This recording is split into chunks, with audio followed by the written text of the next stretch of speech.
Halo, assalamualaikum guys. Saya mau bilang negara ini betul-betul kacau. Dari atas ke bawah, dari mana sudut manapun negara ini kacau balau guys. Ini buktinya. Ini adalah bentangan sutet yang di atas saya ini. Bentangan sutet milik PT Poso Energi, miliknya Bapak Yusuf Kalla guys. Yang melintas di atas tanah saya. Jadi rumah saya bermuatan listrik guys. Bermuatan listrik, kalau dipakai TSPN di atap maka dia akan menyala guys. Itu adalah dampak radiasi dari bentangan sutet ini.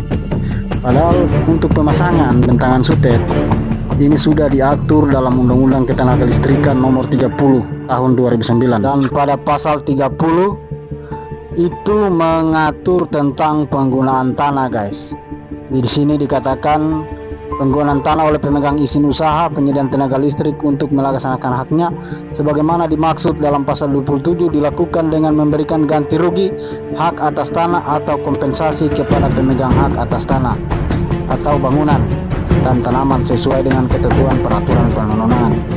Ganti rugi dan kompensasi guys. Dan pada pasal 52 ayat 1 dikatakan setiap orang yang melakukan usaha penyediaan tenaga listrik yang tidak memenuhi kewajiban terhadap yang berhak atas tanah atau bangunan dan tanaman sebagaimana dimaksud dalam pasal 30 ayat 1 dipidana dengan pidana penjara paling lama 5 tahun dan denda paling banyak 3 miliar rupiah guys. Tapi apakah hakim memutus seperti demikian?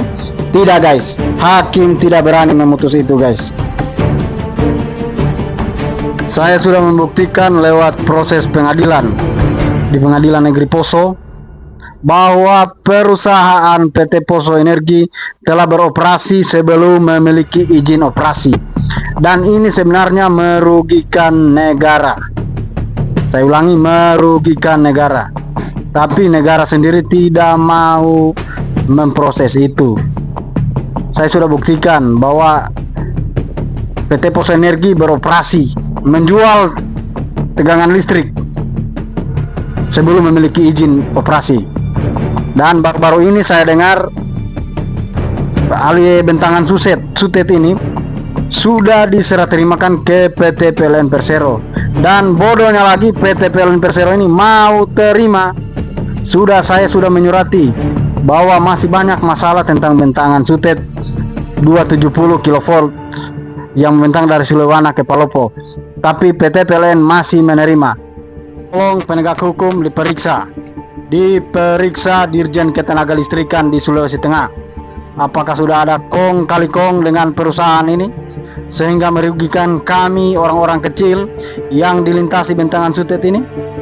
Ada yang sudah dibayar, tapi baru-baru ini setelah 14 tahun beroperasi kompensasinya baru dibayar. Itu pun setelah saya menggugat di Pengadilan Negeri Poso dan membuktikan bahwa belum pernah dilakukan kewajiban sesuai yang diatur dalam Undang-Undang Ketenagalistrikan.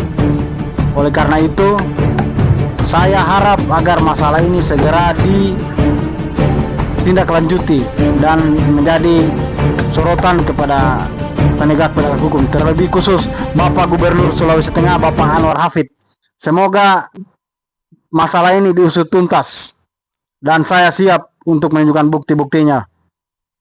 Pesan untuk Bapak Pigai, Menteri HAM yang mau menambah anggaran HAM, jangan buang-buang uang negara, karena keadilan tidak ada di bagian bawah, di bagian rakyat kecil seperti kami.